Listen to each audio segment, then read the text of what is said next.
सहस्रशीर्षं देवं विश्वाक्षं विश्वशम्भुवं विश्वं नारायणं देवमक्षरं परमं पदं विश्वतः परमां नित्यं विश्वं नारायणगुं हरिं विश्वमेवेदं पुरुषस्तद्विश्वमुपजीवति पतिं विश्वस्यात्मेश्वरं शाश्वतं शिवमच्युतं नारायणं महाज्ञेयं विश्वात्मानं परायणम्।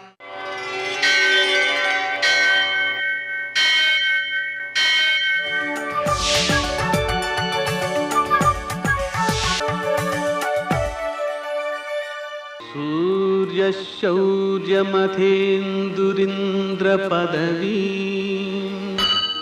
सन्मङ्गलं मङ्गलम्। नमस्ते भगवन् देवदत्तात्रेय जगत्प्रभो सर्वबाधा प्रशमनं कुरु शान्तिं प्रयच्छामि। నేటి కాలమాన విశేషాలను గమనిద్దాం. స్వస్తి శ్రీ చాంద్రమాన విజయనామ సంవత్సరం దక్షిణాయనం వర్ష ఋతువు శ్రావణ మాసం శుక్లపక్షం గురువారం. సూర్యోదయం 6:02 సూర్యాస్తమయం 6:38 తిథి నవమి రాత్రి 1:29 వరకు, నక్షత్రం అనురాధ రాత్రి 12:45 వరకు, వర్జం ఉదయం శేషవర్జంగా 7:19 వరకు, తదుపరి తెల్లవారుజామున 5:57 ప్రారంభం, దుర్ముహూర్తం ఉదయం 10:14 నుంచి 11:04 వరకు, మరల మధ్యాహ్నం 3:16 నుంచి 4:07 వరకు, అమృతకాలం మధ్యాహ్నం 2:54 నుంచి 4:25 వరకు, రాహుకాలం గురువారం కాబట్టి మధ్యాహ్నం 1:30 నుంచి 3 గంటల వరకు. నేటి విశేషం స్వాతంత్ర్య దినోత్సవం. ఈటీవీ ప్రేక్షకులకు స్వాతంత్ర్య దినోత్సవ శుభాకాంక్షలు. ఈ స్వాతంత్ర్యాన్ని సాధించటం కోసం ఎంతోమంది ప్రాణత్యాగాలు చేశారు, ఎన్నెన్నో సంపదల్ని త్యాగం చేశారు. భవిష్యత్తులో ఉన్న మనందరి కోసం వారి సుఖాలని త్యాగం చేశారు, విద్యలను త్యాగం చేశారు, పదవులను త్యాగం చేశారు. వారి యొక్క త్యాగ ఫలితమైన ఈ స్వాతంత్ర్యాన్ని సద్వినియోగం చేసుకునేటువంటి బాధ్యత మనందరిపైన ఉంది. దాన్ని సక్రమంగా నిర్వర్తించటమే వారికి మనము కలిగించేటువంటి ఆనందం, వారికి సమర్పించేటువంటి నివాళులు అవి అన్నమాట. కాబట్టి ఆ విధంగా స్వాతంత్ర్య దినోత్సవాన్ని సద్వినియోగం చేసుకుందాం. ఇంకా ఈరోజు విశేషాలలో కౌమారీ పూజ ఉంది. అంటే కుమారస్వరూపిణి అయినటువంటి, అంటే చిన్నపిల్లగా ఉండేటువంటి అమ్మ వారిని మనం పూజ చేసుకోవడం, ధ్యానించడం, పూజించడం చాలా మంచిది. ఎందుకోసం అంటే పిల్లల్లో దైవాన్ని దర్శించేటువంటి విధానాన్ని అలవర్చడానికి అది ఉపకరిస్తుంది. ఆ అలవాటు వలన ఏమవుతుంది, వారిలో దైవ గుణాలు వికసించి సమాజానికి మేలు చేసేవారుగా రూపొందుతారు. ఈ రకంగా చిన్నపిల్లలలో దైవాన్ని దర్శించడం ద్వారా వారిని మహాత్ములుగా రూపుదిద్దే ప్రక్రియ భారతదేశపు సంస్కృతిలో ఉన్న గొప్ప విశేషం. ఆ సంస్కృతిని మనం పాటిద్దాం.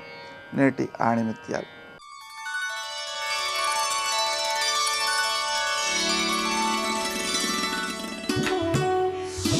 అందరి మేలు మనం కోరితేనే అందరి నుండి అనుకూల భావాలు మనకు అందుతాయి.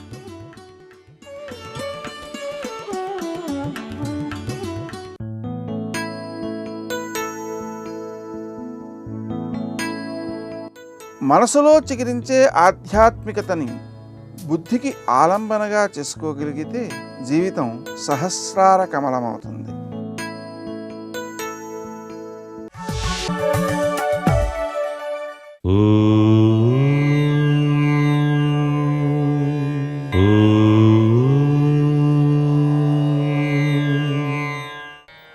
ఓం నమో నారాయణాయ. ఓం నమః శివాయ. శ్రీమాత్రే నమః. శ్రావణలక్ష్మి స్వాగతం అంటూ నిత్యం కూడాను ప్రతి ఇంటా కూడాను ఆ గౌరీదేవి లక్ష్మీదేవి అనుగ్రహంతో పాటు పరమేశ్వర హరిహరుల తత్వచింతన కూడాను ప్రతి ఒక్క చోట కూడా కనిపిస్తూ ఉన్నటువంటి శుభతరుణంలో అమ్మవారికి నైవేద్యంగా పెట్టేటువంటి 9 రకాల పిండి వంటల వెనకాల పరమార్థం కూడా ఉంది. అంటే అమ్మవారికి ఆ 9 రకాలైన పిండి వంటలు తయారు చేయటంలో సిద్ధిదాత్రి లక్షణం దాగి ఉంది. అమ్మవారికి సిద్ధిద అనేటువంటి పేరు ఉంది కదండి. అందుచేత ఆమె నవరాత్రుల్లో కూడాను ఆ యొక్క 9వ అవతార స్వరూపంలో కూడా సిద్ధిదాత్రిగా వెలుగొందుతూ ఉంటుంది. కాబట్టి 9 సంఖ్య ఇక్కడ పిండి వంటలకు పరమార్థాన్ని కలిగింపచేస్తుంది. అంతేకాకుండా ఈ పిండి వంటల్లో వాడేటువంటి వివిధ రకాలైనటువంటి పదార్థములు ఈ శ్రావణ మాసంలో వ్యక్తికి పుష్టిని, శక్తిని ప్రసాదించటానికి వీలుగా తయారు చేయబడ్డవిగా ఉంటాయి. పాలు పౌష్టికాహారం కాబట్టి పాలతో తయారు చేసే పిండి వంటలు అత్యధికంగా కనిపిస్తాయి. అలాగే చిత్రాన్నం, దానిలో వాడేటువంటి పసుపు, ఇవన్నీ కూడా ఆరోగ్యప్రదమైనటువంటి ప్రభావాన్ని ఏర్పరుస్తాయి. మిరియాలు ఇవన్నీ కూడాను వేసి తయారు చేసేటువంటి ఆ తల్లికి సమర్పించేటువంటి పానకం, వడపప్పు, ఇవి కూడాను ఆరోగ్యంగా మానవుడు జీవించటానికి వీలుగానే ఏర్పరచబడినటువంటి విశిష్ట లక్షణాలు. ఏది ఏవైనా ఈ జీవితంలో ప్రతి ఒక్క అడుగు ఆధ్యాత్మిక తత్వం వెనకాల ఆరోగ్యతత్వం ముడివడి ఉంటుంది అనేటువంటి విషయాన్ని మనం ఇక్కడ గ్రహించాల్సి ఉంటుంది. ఆరోగ్యానికి అసలు సిసలైనటువంటి మార్గం ఆధ్యాత్మికమే అని. ఆధ్యాత్మిక తత్వంతో కనుక పయనిస్తూ ఆహార పదార్థాలని కనుక స్వీకరించినట్లయితే ఆరోగ్యమే మహాభాగ్యం అనేటువంటి సూత్ర ప్రాతిపదిక ఆ పరమేశ్వరానుగ్రహం వలన మనకు వైద్యనాథ తత్వంలో విరాజిల్లింపబడుతోంది అనేటువంటి విషయాన్ని కూడా గుర్తుపెట్టుకోవాలి. చక్కగా మొలకెత్తినటువంటి శనగలు మర్నాడు గనక భుజించినట్టయితే ఎంత పవిత్రవంతమైనటువంటి తత్వం వస్తుందో, దీని వెనకాల పరమార్థం అదన్నమాట. ఈ మాసంలోనే ఎక్కువగా ముత్తైదువులందరికీ తప్పనిసరిగా నాంచిన శనగల్ని కూడాను వాయినంగా ఇవ్వడం జరుగుతుంది. సర్వే జనా సుఖినో భవంతు.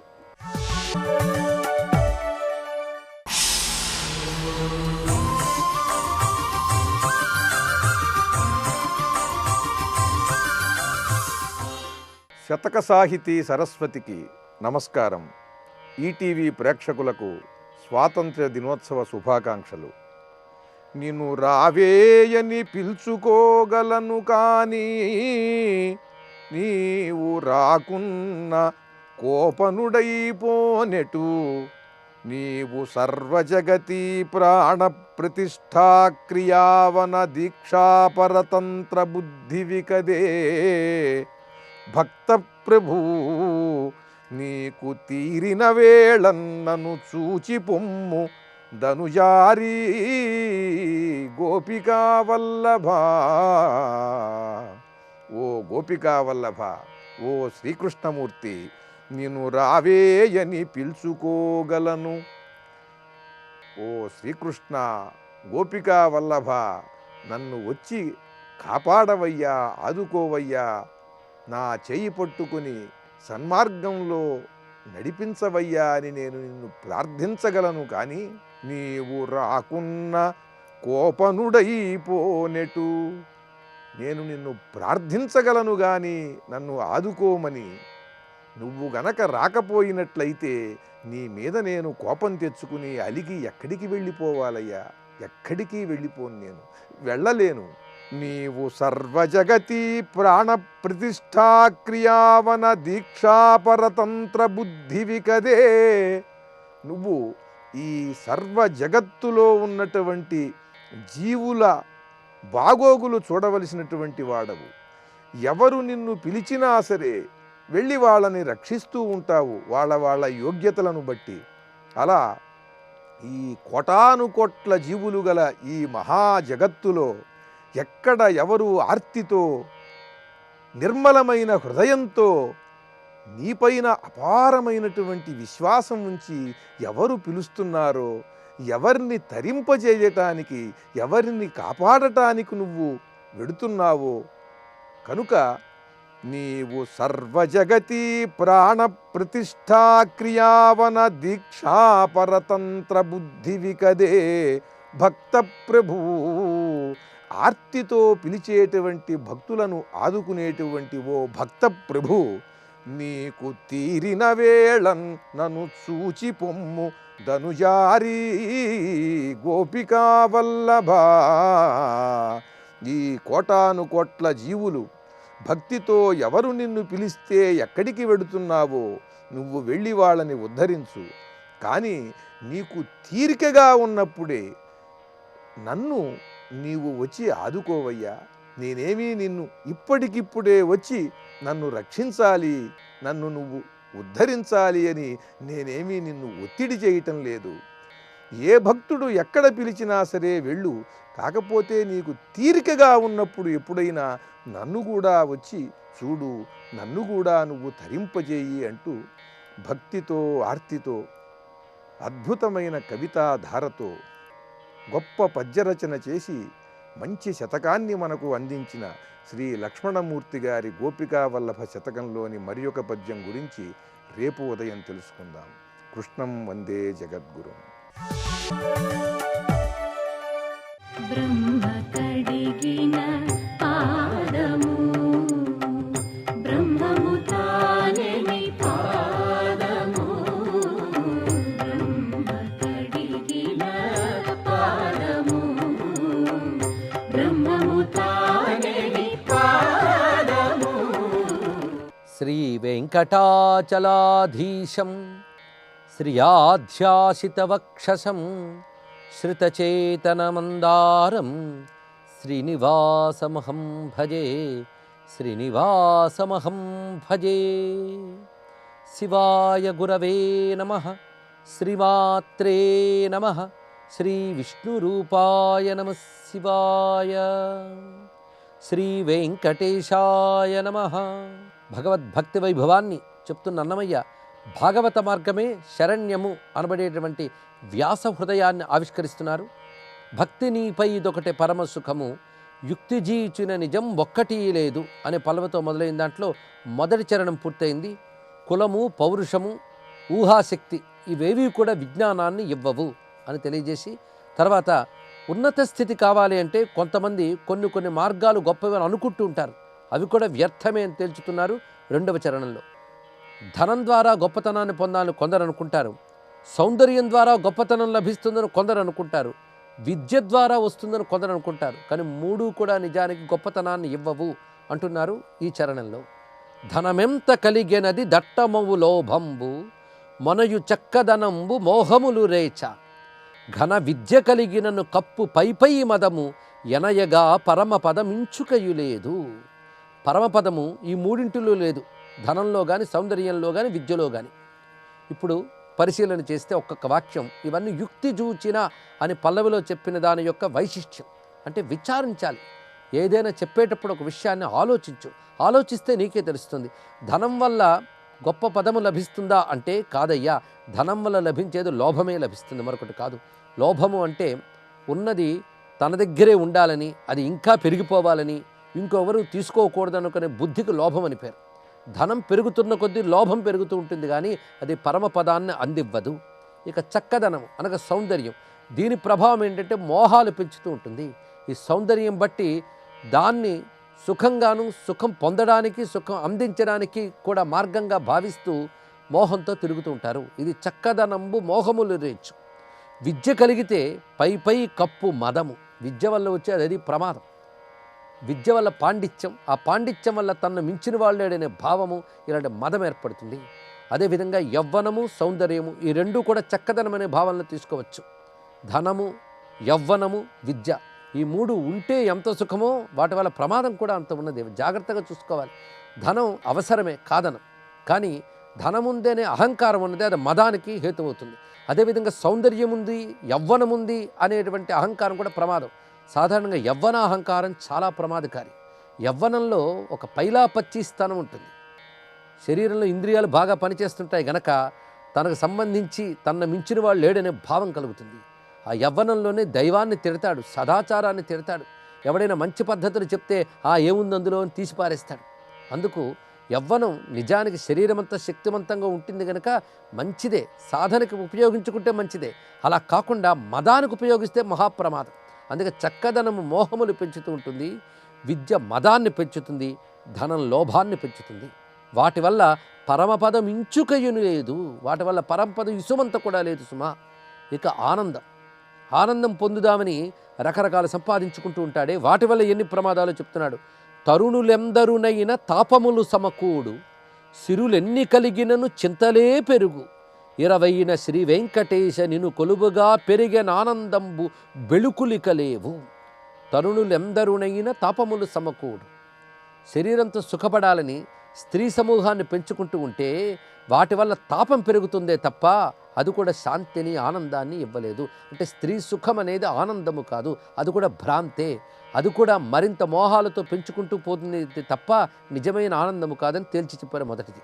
అందుకే స్త్రీ సాంగత్యం తాపకారకమే కానీ శాంతికారకము కాదు. సిరులెన్ని కలిగినను చింతలే పెరుగు. ఆస్తిపాస్తి పెంచుకుంటూ పోతూ ఉంటే అవి చింతలకే హేతువులు అవుతూ ఉంటాయి. మరి ఏమిటయ్యా చింతలేని ఆనందం అంటే 20న శ్రీ వెంకటేశ నిన్ను గొలువుగా. 20న అంటే నిజమైన ఆశ్రయమైన ఓ వెంకటేశ నిన్ను కొలువుగా పెరిగెనానందంబు. నిన్ను కొలుచుకుంటూ ఉంటే అది ఆనందం. నిన్ను కొలుచుకోవడంలో ఆనందం, నిన్ను కొలవడం వలన ఆనందం. 2 ఆనందములు లభిస్తున్నాయ్యా. ఈ ఆనందంలో బెళుకులిక లేవు. బెళుకులు అంటే ఆర్భాటాలు, కపటాలు అని అర్థం. బెళుకులిక లేవు, ఇందులో మిథ్యలు లేవు. ఇది సత్యం. ఇది అంటే సత్యానందం, నిత్యానందం, భక్తి ఒకటే. అందుకే భక్తి నీపై ఇదొకటే పరమ సుఖము, యుక్తి జూచిన నిజం ఒక్కటి లేదు. ఈ పల్లవిలో చెప్పినటువంటి విషయం చరణంలో సాధించాడు. ఇది రచన అంటే. యుక్తి జూచిన అన్నట్లుగా ఆ యుక్తి ఏమిటో మొత్తం 3 చరణాల్లో చూపించి లౌకికమైన ఏ అంశముల్లోనూ లభించని సుఖం భక్తిలో లభిస్తుంది. ఇది ముందే పెద్దల మాట ద్వారా తెలుసుకుని సుఖం కోసం వేరే ప్రయోగాలు ఏవి చేయకుండా భక్తి మార్గాన్ని అవలంబించిన వాడు ధన్యుడు అని ఈ కీర్తనలో దాగినటువంటి పరమార్థము. ఇంకా భక్తి వైభవాన్ని చెప్తూనే మరొక రమ్యమైనటువంటి కీర్తన అందిస్తున్నారు అన్నమాచార్యుల వారు. ఈ కీర్తన వచ్చేటప్పటికల్లా పలు విచారములేల పరమాత్మ నీవు నాకు కలవు ఉన్న కడమలేమిటికి. ఈ కీర్తనల విశేషం ఏంటంటే భక్తి వల్ల ఉండే ధైర్యం. పైగా భక్తి చాలా సులభము కూడా, ధైర్యము కూడా. ఎందుకంటే భక్తికి బయట ప్రయత్నాలు అక్కర్లేదు, ఇతరుల మనుషుల యొక్క సహాయం అక్కర్లేదు, ద్రవ్యముల యొక్క అవసరము లేదు. అందుకు పలు విచారములేలా పరమాత్మ నీవు నాకు కలవు. ఎందుకంటే భక్తిలో ఉండవలసిన ధైర్యం అంటే నాకు భగవంతుడున్నాడు, నాకేం భయం అని నిబ్బరమైన స్థితి ఉండాలి. ఎవరికి నిబ్బరం ఉంటుందో వాడు దృఢంగా అడుగులు వేయగలడు. అందుకే విశ్వాసికి జీవన ప్రయాణంలో అడుగులు పడినంత గట్టిగా సందేహాస్పదుడికి పడవు. అడుగులు గట్టిగా పడాలంటే విశ్వాసం ఉండాలి. తడబడుతూ అనుమానిస్తూ వేస్తే ఎక్కడో జారిపోతాం. అందుకు విశ్వాసి, ఆ భక్తికి బలం ఎక్కువ. దానివల్ల బ్రతుకు ప్రయాణం కూడా అద్భుతంగా జరుగుతుంది. అందుకు పలు విచారములేల పరమాత్మ నీవు నాకు కలవు. ఇక్కడ కలవు అని 2 మాటలు చెప్పడంలో నువ్వు నాకు ఉన్నావు అని నొక్కి చెప్పడం, అది ధైర్యం. నువ్వు నాకుంటూ ఉంటే ఉన్న కడమలేమిటికి, ఇక మిగిలిన వాటితో నాకు పనేముంది అని ఇక్కడ భావం. భగవంతుడు ఉంటే ఇతరులు ఏమిటి. అందుకే పలు విచారములేలా, ఇంకెక్కువ ఆలోచించడాలు ఎందుకు. పరమాత్మ నువ్వు నాకు ఉన్నావు, ఇతరములతో నాకు పనేమిటి. పైగా నీ పాదముల చెంత నిబిడమైతే చాలు, ఏ పాతకములైన ఏమి చేయును. ఏ పార నీ భక్తి ఇంత కలిగిన చాలు, పై సిరులచ్చట పాదుకొని నిలుచు. నీ పాదముల దగ్గర కూర్చుంటే చాలయ్యా, పాతకాలన్నీ పోతాయి. అందుకు ఎన్నో పాపాలున్నాయే, నేనేమైపోతానే భయం నాకు లేదు. ఎందుకంటే నీ పాదాలను ఆశ్రయించాను. భగవంతుడి పాదాలను ఆశ్రయించడానికి భయం ఏముంది. అందుకు పాదాలను ఆశ్రయిస్తే భయం ఉండదు. ఆశ్రయించిన భయం ఉంది అంటే వాడు సరిగ్గా ఆశ్రయించలేదని అర్థం. మహానుభావుడు రామదాస్ అంటాడు, నాకింకా పాపాలే లేవు. ఎందువల్లంటే తారక మంత్రము కోరిన దొరికను ధన్యుడినైతిని ఓరన్నా, మీరిన కాలుని దూతల పాలిటి మృత్యువు ఇది మది నమ్మన్నా. నాకు భగవన్నామం ఉంది, నాకేమున్నదని ధైర్యంగా చెప్పాడు. అంతేకాదు తత్యంబిక పుట్టుట సున్నా, ఎన్ని జన్మముల చేసిన పాపము ఈ జన్మముతో విడునన్నా. ఎన్ని జన్మాల్లో పాపాలుంటే ఉండవచ్చుగాక, అన్ని పాపాలు పోయే. ఎందుకు? నాకు తారక మంత్రం లభించింది. శాస్త్రం చెప్తోందిగా, తారక మంత్రం లభించిన వాడికి పాపాలు ఉండవు, వాడు ముక్తి పొందుతాడని శాస్త్రం చెప్తున్నది. శాస్త్రం చెప్పిన వాక్యం ఉంటూ ఉండగా, భగవన్నామం ఉంటూ ఉండగా ఇంకా నా పాపాలు ఎప్పుడు పోతాయి, నేను ముక్తి పొందుతానా అనే సందేహం ఎందుకు? భగవంతుడి నామంపై అంత ధైర్యం ఉండాలి, భక్తిపై అంత శ్రద్ధ ఉండాలి, అంత నమ్మకం ఉండాలి. అది ఇక్కడ అన్నమయ్య చూపిస్తున్నాడు. నీ పాదములు చెంత నిబిడమైతే చాలు, ఏ పాతకములైన ఏమి చేయును, ఏ పార నీ భక్తి ఇంత కలిగిన చాలు, పై సిరులు అచ్చట పాదుకొని నిలుచు. నీ భక్తి ఈ మాత్రం ఉంటే చాలయ్యా, ఈ పైన కడబడే సంపదలన్నీ అక్కడికి వచ్చి కూర్చుంటాయి. అంటే భక్తి ఎవరి దగ్గర ఉంటుందో వాడి దగ్గర ఈ సర్వసంపదలు వచ్చి కూర్చుంటాయట. అవి దాసోహం అంటాయి. లేకపోతే సంపదలకు మనం దాసోహం అనాలి. ఏపార నీ భక్తి, ఏపార అనే మాటకు అర్థం నిండైన అని అర్థం. నిండైన నీ భక్తి ఈ మాత్రం ఉంటే చాలయ్యా, పై సిరులు అచ్చట పాదుకొని నిలుచు. సొరిది నీ శరణము జొచ్చితే చాలు, కరుణించి అప్పుడట్టే కాతువు నీవు. సొరిది నీ శరణము అంటే త్రికరణ శుద్ధిగా నిన్ను శరణు వేడితే చాలయ్యా, నువ్వు దయతో వెంటనే రక్షిస్తావు. సరస నీ ముద్రలు భుజములనుంటే చాలు, అరుదుగా చేతనుండు నఖిల లోకములు. ఇక్కడ అన్నమయ్య విశిష్టాద్వైత సంప్రదాయంలో ప్రవేశించాడు గనక ఉభయ భుజములకు ముద్రలు వేయించుకున్నాడు. ఆ కారణం చేత ఈ మాట అన్నాడు. ఆ ముద్రలు ఎవరైతే వేయించుకున్నారో వారికి అఖిల లోకములు అందుబాటులో ఉంటాయని. అయితే ఇది విని ముద్రలు వేసుకోమని చెప్పడం కాదు, కానీ ఆ సంప్రదాయం ఉన్నవాళ్ళు ఆ పని చేస్తారు. ఆ సంప్రదాయం లేకపోయినా భక్తికి ఏమీ బాధ లేదు. ఎవరు ఏ సంప్రదాయమో దానిలో ఉంటూనే భక్తిని చేయవచ్చు, ఇంకో దాన్ని అనుకరించనక్కర్లేదు. అయితే ఇక్కడ ముద్రలు అనే దాన్ని ఏ భావం చెప్పుకోవాలి అంటే భగవత్ చిన్నములు అని. ఎప్పుడైనా భక్తిలో చిన్న ధారణ అనేది ఉంటుంది. ఇది అన్ని సంప్రదాయాల్లోనూ కనబడుతుంటుంది. కొన్ని సంప్రదాయాల్లో అసలు ఇలాంటి ముద్రలేవి లేకుండానే విష్ణు భక్తులు లేని వారు చాలామంది ఉన్నారు. అదేవిధంగా వైష్ణవులు విష్ణు ముద్రలు వేసుకుంటే శైవులు త్రిశూల ముద్రలు వేసుకుంటారు. గాణపత్యులు వారు మరొక రకమైన ప్రక్రియలో వెళ్తారు. అయితే ఇవేవి అవసరం లేని స్మార్తాది పద్ధతులు ఉన్నాయి. వాటిలోని విష్ణు భక్తులు శివభక్తులు ఉన్నారు. వారికి ముద్రలు ఏమిటి అంటే వారికి ఆ భగవత్ చిహ్నములైనటువంటి విభూది ధారణో, చందన ధారణో, భగవంతునికి సంబంధించినటువంటి కుంకుమ, తిలకము ఇత్యాదులు పెట్టుకోవడం, ఇవన్నీ కూడా భక్తికి సంకేతములే. అయితే ఇవి పెట్టుకున్న వాళ్ళందరికీ భక్తి ఉన్నట్టేనా అంటే అలా చెప్పలేం, కానీ భక్తున్న వాళ్ళు కూడా ఇవి పెట్టుకుంటారు. అందుకు భక్తికి సంతోషంగా భగవత్ ప్రసాద చిహ్నంగా ఆ కుంకుమ, విభూది, చందనము, గోపీ చందనము ఇవి ధరించడం, ఇవి శరీరానికి దివ్యత్వాన్ని ఇస్తాయి. ఇది తెలుసుకోవాలి. అందరి శరీరములే, కానీ భగవంతుని చిన్నముగా విభూతి ధరించడము, చందనం ధరించడము, కుంకుమ ధరించడము, గోపీ చందనం ధరించడము అలవాటు చేసుకోవాలి. ఇవి చేసుకోవడం వల్ల ఈ శరీరం శుద్ధమవుతుంది. అది పవిత్రతనిస్తుంది. ఈ చిన్నములు సూక్ష్మ శరీరంపై ప్రభావం చూపిస్తాయి. అటువంటి చిన్నములు ఉన్నవారు నరకాదుల పాల పడరు. అదేవిధంగా బాధించే దుష్టశక్తులు ఇవి బాధించవు. అందుకే ఈ ముద్రలు, చిన్న ధారణలు, విభూది, తిలకము, చందనము ఇత్యాదులన్నీ కూడా వారి సంప్రదాయాలను బట్టి ధరించాలి. భక్తి సాధనల్లో ఇవి భాగమే. ఇవి భక్తి సాధనని మరింత దృఢతరం చేస్తాయి. కేవలం బొట్లు పెట్టుకున్నంత మాత్రం ధరించిపోరు, కానీ ధరించే సాధనలో భాగంగా ఒక నిర్వహణగా ఇవన్నీ ధరించాలి. అదేవిధంగా సాధనలో కూడా ఇటువంటి చిన్న ధారణ ఉంటుంది. నేరక వేసిన చాలు నీ మీదనొక పువ్వు, కోరిన కోరికలెల్లా కొనసాగును, నేరకో శ్రీ వెంకటేశ నిన్ను గొలిచితిమి నేను, ఏ రీతి నుండినే గాని ఇన్నిటా ఘనుడను. ఇక్కడ భక్తి ఇచ్చే ధైర్యాన్ని కీర్తనలో చూపిస్తున్నారు. నేరక వేసిన చాలు నీ మీదనొక పువ్వు. ఎంత సులభం! తెలిసి ప్రేమతో సమర్పించనక్కర్లేదు. నేరక వేసిన చాలు. ఆ నేరక వేయడం అంటే మనస్ఫూర్తిగా కాకుండానే అలవోకగా ఒక పువ్వు వేస్తే చాలు భగవంతుడి మీద, కోరిన కోరికలల్లో కొనసాగును. ఇది తెలుసుకోవాల్సింది. ప్రయత్నం లేకుండానే, ఇచ్ఛాపూర్వకంగా కాకుండానే అలవోకగా వేసిన కుసుమానికే భగవంతుడు అభీష్ట సిద్ధినిస్తాడే. ఇంకా ప్రేమపూర్వకంగా ఒక్కసారి చేసినా ఇచ్చే ఫలితం ఏమిటో మనం అంచనా వేయగలమా? నేరకో శ్రీ వెంకటేశ నిన్ను గొలిచితి నేను, ఏ రీతి నుండిన గాని ఇన్నిటా ఘనుడను. ఇప్పుడు నిన్ను కొలుచుకుంటున్నాను, నేను ఎలా ఉన్నా గొప్పవాణ్ణి. ఎందుకు? భగవంతుడిని కొలుచుకుంటున్నాను కనుక నేను ఘనుడను అని ధైర్యాన్ని చెప్పి, పలు విచారము లేలా పరమాత్మ నీవు కలవు అని కీర్తనలో తెలియజేశారు. ఈ భక్తి ఇచ్చిన ధైర్యానికి నమస్కరిస్తూ సర్వం శ్రీనివాసార్పణమస్తు. భజ గోవిందం భజ గోవిందం భజ గోవిందం గోవిందం భజ మూఢమతే. శ్రీ మహాగణపతే నమః. శ్రీ సరస్వత్యై నమః. శ్రీపాదవల్లభ నృసింహ సరస్వతి శ్రీ గురుదత్తాత్రేయాయ నమః. శంకర శంకర సాక్షాత్ అన్నారు పెద్దలందరూ కూడా. శాస్త్రాలన్నిటినీ బాగా చదివి వాటిలోని సారాన్నంతా గ్రహించి శంకరాచార్య స్వామివారు రచించినటువంటి భాష్య గ్రంథాలని కూడా బాగా పరిశీలించిన తర్వాత పండితులు అన్నమాట ఇది. శంకరాచార్య స్వామివారు సాక్షాత్తు ఆ కైలాసవాసి అయినటువంటి శంకరుడే అని అన్నారు.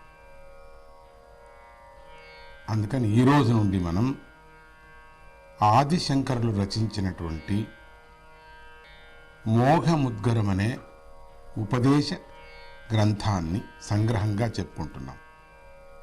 ముద్గరం అంటే సంతోషాన్ని హరించేది. మోఘముద్గరం అంటే మోహానికి సంతోషాన్ని పోగొట్టేది, అంటే మోహాన్ని పోగొడుతుంది. ఈ శ్లోకాలు భజగోవింద శ్లోకాలు అని ప్రసిద్ధిలో ఉన్నాయి. సద్గురు అనే వైద్యుడు ఉపదేశమనే ఔషధాన్ని ఇస్తాడు. ఆ మందు వలన సంసారం అనే రోగం నుండి విముక్తి కలుగుతుంది. ఏ గురువు తమ ఉపదేశ ప్రణాళికను వేరువేరే విధంగా రూపకల్పన చేసుకుంటారు. కృతయుగ మానవులు జ్ఞానవంతులు, సూక్ష్మ బుద్ధి గలవారు కనుక ఆ కాలంలో దత్తస్వామి తమ ఉపదేశాన్నంతా ఉపనిషత్తులతోనే చేశారు. అవధూత గీత వంటి జటిలమైన గ్రంథాలని రచించారు. త్రేతాయుగానికి వచ్చేసరికి కాలం కొద్దిగా మారింది. అందుకే వశిష్ఠాది మహామునులు ఉపనిషత్తుల సారాన్ని పూర్ణంగా తీసి జ్ఞానవాసిష్టం మొదలైనటువంటి గ్రంథాల ద్వారా ప్రజలకు ఉపదేశించారు. ద్వాపరయుగం వచ్చేసరికి కాలం మరింత మారిపోయింది. ప్రజలకందరికి కూడా కోరికలు పెరిగాయి. రోజులో 50% రాజ్య వ్యవహారాలు, 25% కోరికలు తీర్చుకోవటానికి కేటాయించి ఇక మిగిలిన 25% మాత్రమే ఆధ్యాత్మికపై దృష్టి పెట్టేవారు. అదిగాక అందరిలోనూ కపట బుద్ధి పెరిగింది. నిష్కామ కర్మ అనే మాటే లేనే లేదు. ఈ సమయంలో వ్యాస మహర్షి వేద విభాగం చేసి వేదాధ్యయనం సులభం చేశారు. అలాగే ఉపనిషత్తులు చదివే సమయం ఎవరికీ లేదు గనుక బ్రహ్మసూత్రాలన్నీ రచించాడు. అష్టాదశ పురాణాలు రచించారు. కానీ తృప్తి లేక భక్తి అనే సాధనను ప్రవేశపెట్టాడు. భాగవతం రచించాడు. కలి వచ్చేసరికి కాలం పూర్తిగా మారిపోయింది. ఇక జనజీవనం అంతా తారుమారైపోయింది. ఏది కళ్ళకు ఆకర్షణీయంగా ఉంటే అటు పరిగెత్తడం ప్రారంభించారు. వేదాలు, ఉపనిషత్తులు అనేటువంటి పేర్లే వినిపించుకోకుండా పోయాయి.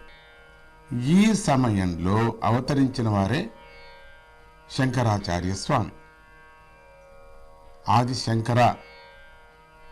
ఆదిశంకరులది పూర్తిగా భిన్నమైనటువంటి శైలి. చిన్న చిన్న స్తోత్రాల్లో పెద్ద పెద్ద వేదాంత విషయాలను జోడించి సత్య వస్తువును చూపిస్తూ చురకలు పెడుతూ ఉపదేశిస్తారు. ఏదో చిన్న స్తోత్రం అనుకుంటే అందులో మహావాక్యాలు కనిపిస్తున్నాయి. చూస్తూ ఉండగానే ఆ వాక్యాలకు భాష్యం, ఆ భాష్యంతో పాటే మనిషి యొక్క పరమ లక్ష్యం అన్నీ ఒక్కసారిగా గోచరిస్తాయి. ఇదే శంకరాచార్య స్వామివారి ఉపదేశ శైలి. భజగోవిందం శ్లోకాల్లో శంకరులు మొదట మనిషికి ఏది అపాయమో, దేనివల్ల జీవికి హాని కలుగుతుందో ఇక్కడ చెప్పుకొని వస్తున్నారు ఇక ముందు. అలాగే ఆ అపాయాన్ని నుండి బయటపడే ఉపాయాన్ని కూడా చెప్తారు. లోకం తీరు ఎలా ఉందో, జీవులు దేన్ని చూసి త్వరగా ఆకర్షితులవుతున్నారో వివరిస్తున్నారు. కాల మహిమను చెప్తారు. ఆయస్సు ఉండగానే మనిషి చేయవలసినటువంటి ముఖ్యమైన విధులను ఉపదేశిస్తారు. తల్లి పిల్లవాడికి బోధపరిచినట్టు బోధిస్తున్నారు. ఈ ఉపదేశాన్ని చదవటానికి, వినటానికి అందరూ అర్హులే. దీనికి ఏ విధమైన జాతి, మత, లింగ వివక్షణ లేదు. అందరూ దీనిని శ్రద్ధగా వినండి, విని అభ్యసించండి, ఆచరించండి. మిమ్మల్ని మీరు తెలుసుకోగలరు. జై గురుదత్త.